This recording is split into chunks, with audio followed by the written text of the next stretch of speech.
थांनाय सप्तासेनि सिगांनिफ्रायनो बाव PhD नि माखासे खेलिमेलि जोंहा माखासे खौरां बिथिङाव गोबां सेबखांनायखौ जों नुनो मोनदों। प्रिन्ट मिडियानो हक बा निउज पर्टेल हक बा जोंहा मेनस्ट्रिम मिडियानो हक बाहाय बड'लेण्ड इउनिभार्सिटिनि PhD नि खोथाखौ लानानै गोबां नेगेटिभ जिथु खौरां बाव गोसारहोनाय जादों। दा जोंहा एसे आगोलसो सिगां जोंनिनो कलिग रातुल बिथाङा बुंलांखाबाय, बेनि माखासे क्लियारिफिकेसन होलांबाय आरो बेनिनो सिगां एसे सिगां जोंहा मानगोनां भाइस चेन्सेलर साराबो बेनि खेंफोरथिखौ होलांबाय। जोङो बेखौल' बुंनो सानो जे PhDआ ओरैनो माने मोननाय मोनसे डिग्री नङा, बाहाय गोबां अध्ययन खालामनांगौ खोथा दङ। ओमफ्राय 1 बोसोर 2 बोसोरजों मोननाय बियो मोनसे डिग्री नङा आरो बेखौ फेक बा PhD स्केम माने गोबां बाव माने बिबुंथि होनानै बाव मिडियाफ्राव सेबखांनाय जादों।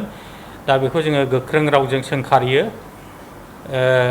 आरो जोङो बिनि माखासे मोजां जिथु बाव जागासिनो दङ डेभेलपमेन्ट रिसार्चनि दिगाव बा बिभिन्न माने खेला दुला बेफ्रावबो जोङो माखासे माने साक्सेसखौ जोङो नुनो मोनदों। आरो लोगोसे जोंहा माने बे एरिया एन्टायर एरियाखौनो माने मोनसे बदनाम खालामनो नाजानाय बेखौबो जोङो नुनो मोनदों। बेनिखायनो जोङो खावलायगोन खौरांगिरि बिथांमोनखौ जाहाथे माने नेगेटिभ माने खौरां जाहाथे बेबायदि समाजाव गोसारहोआ, बिनि माखासे पजिटिभ इमेजखौबो जाहाथे सेबखाङो बेखौनो जोङो खावलायगोन। आरो लोगोसे माबा मोनसे प्रब्लेम जायोबा जाहाथे बे फेक निउस बा सोरबा मोनसे आदब खायदाजों बा बेनि नेगेटिभ माने खौरांखौ लानानै माने टारगेटेड केम्पेइन खालामनाय बेफोरनि सायाव जाहाथे गोजानाव थायो। आरो माबा मोनसे प्रब्लेम जायोबा जोंहा अथ'रिटि दङ, बिथांमोनजों जोङो खेंफोरथि लानानै जाहाथे निउसफोरखौ माने सेबखाङो। आरो बेखौ जोंहा मानगोनां भाइस चेन्सेलर साराबो बुंलांखाबाय, जाहाथे माने मोननैबो माने अबजेक्टिभिटि जानांगौ, जों बेखौनो हास्थायगोन आरोखि, जाहाथे माने वान साइडेड जानो नाङा।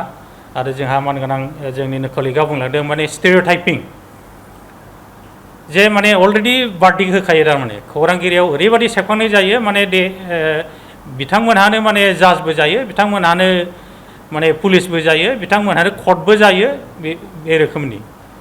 गतिके जोङो बेखौनो हास्थायगोन जाहाथे मिडिया बिथांमोनखौ जाहाथे निउस माने प्रसार खालामो, जाहाथे अबजेक्टिभिटिखौ दोननानै माने समाजाव जाहाथे बयबो ज' ज' माने आवगायलांनो हायो।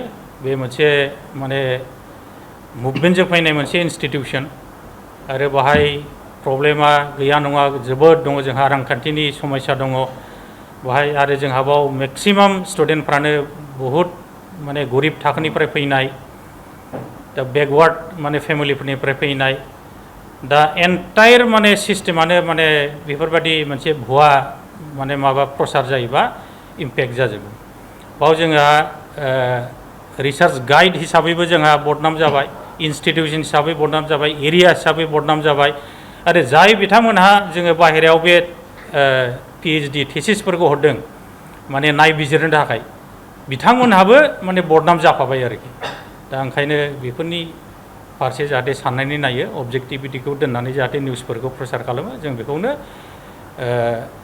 माने टिचार्स एस'सियेसननिफ्राय जों खावलायगोन।